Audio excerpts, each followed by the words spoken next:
No siempre la gente dice de frente, no quiero obedecer a Dios. A veces hacen algo peor.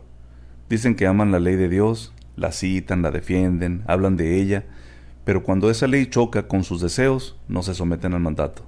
Empiezan a buscar una salida, una vuelta técnica, una interpretación que les acomode, un maestro flexible, un pretexto. Ese es el tema de este video, los pretextos. Empecemos con los judíos. Dios había prohibido claramente la idolatría, pero cuando hicieron un becerro de oro, no presentaron su desobediencia como rebelión abierta, la vistieron de religión. Hicieron el ídolo, levantaron altar, y Aarón anunció una fiesta para YHWH. Ese es el patrón, no abandonar el pecado, sino rebautizarlo para que parezca obediencia. Y esa lógica no se quedó en el pasado. Hoy existe el eruv, un perímetro simbólico muchas veces hecho con alambre o cuerda, que en la jalaya permite cargar objetos en Shabbat dentro de esa zona, algo que normalmente estaría restringido. En otras palabras, redibujan el espacio para tratarlo como un solo dominio permitido. Ese es el punto, no someterse al límite, sino buscar cómo rodearlo. Esa misma lógica aparece también en el tema del cabello. En círculos judíos ortodoxos, algunas mujeres casadas cubren su cabello con pañuelo, sombrero o peluca. Esa peluca es el sheitel. Se cumple técnicamente la cobertura, pero sustituyen el cabello por algo que sigue pareciendo cabello. Otra vez, apariencia de obediencia sin necesariamente aceptar el peso real del mandato. Ahora veamos a los cristianos. Jesús dijo que no vino a abolir la ley ni a los profetas, sino cumplirlos. Y añadió que ni una letra ni una tilde desaparecerían de la ley hasta que todo se cumpliera. Eso no suena como alguien que vino a vaciar los mandamientos. Y después los verdaderos apóstoles todavía dieron instrucciones claras a los gentiles: abstenerse de lo sacrificado a los ídolos, de sangre, de carnes de animales estrangulados y de inmoralidad sexual. O sea, todavía había prohibiciones. Pero hoy muchos usan al autoproclamado apóstol Pablo como pretexto para aflojar lo que antes estaba firme. En 1 Corintios 8, Pablo trata directamente el tema de lo sacrificado a ídolos y argumenta desde la idea de que un ídolo no es nada, minimizando la situación.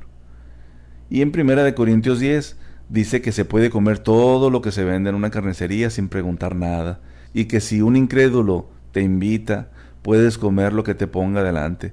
Solo pones freno si alguien dice expresamente que eso fue ofrecido en sacrificio. Ese es exactamente el tipo de texto que muchos usan para relajar lo que los verdaderos apóstoles habían ordenado evitar. En otra parte tenemos la comida impura.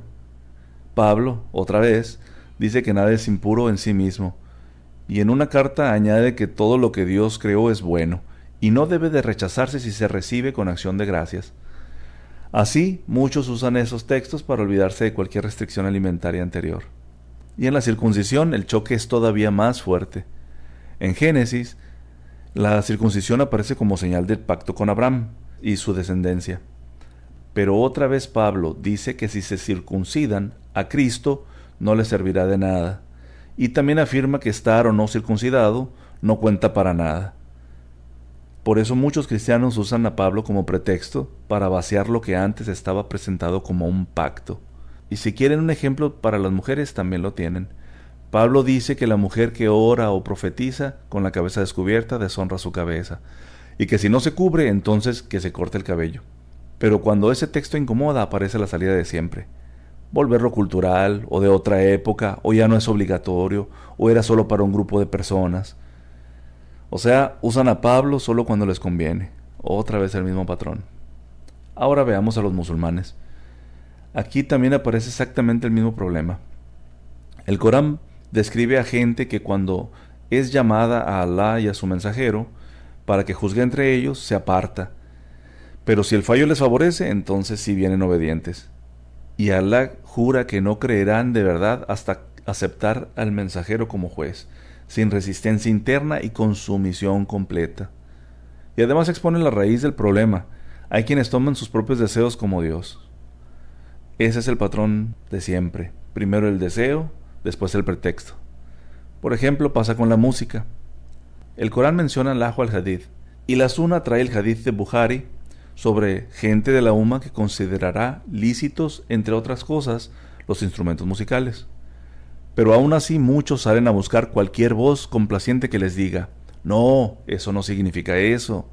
Hay diferencia de opinión. Eso no es tan claro. Mi sheikh sí lo permitió. Google dice que... o ChatGPT dice. No están buscando obedecer, están buscando permiso. Pasa también con la barba. La orden es clara, dejar crecer la barba y recortar el bigote. Pero muchos no quieren obedecer, algo que afecta a su imagen, y entonces convierten una orden en una sugerencia. Y empieza el juego de siempre. Buscar la opinión más débil, la lectura más cómoda, la salida que más les agrade. También pasa con el isbal. El profeta, que la paz y las bendiciones sean con él, dijo que lo que cuelga por debajo de los tobillos está en el fuego. Pero como el ego no deja rendirse, empiezan las justificaciones. Eso aplica solo si hay arrogancia. Eso ya no aplica. Eso no es obligatorio. Hay otra opinión.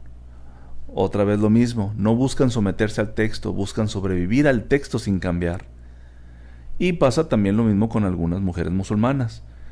Cuando se trata del hijab, el Corán ordena a las creyentes cubrirse con sus velos sobre el pecho y echar sus mantos sobre sí. Pero cuando el deseo no quiere obedecer, empieza la búsqueda del permiso. No es obligatorio. Eso era para otra época. Eso es solo para otras mujeres. Tal persona dijo que no aplica. Otra vez el mismo patrón. No someterse al mandato, sino buscar una salida para seguir igual. Y ahí está el problema completo. Unos disfrazaron idolatría de fiesta para su Dios, otros usaron textos posteriores para vaciar mandamientos que decían respetar, y otros buscan cualquier fatua conveniente para no obedecer al mensajero, que la paz y las bendiciones sean con él, aunque la evidencia esté delante de ellos. La pregunta entonces no es si eres judío, cristiano o musulmán, no es si eres hombre o mujer. La pregunta entonces sería, ¿por qué buscas un pretexto para no obedecer las leyes claras de Dios?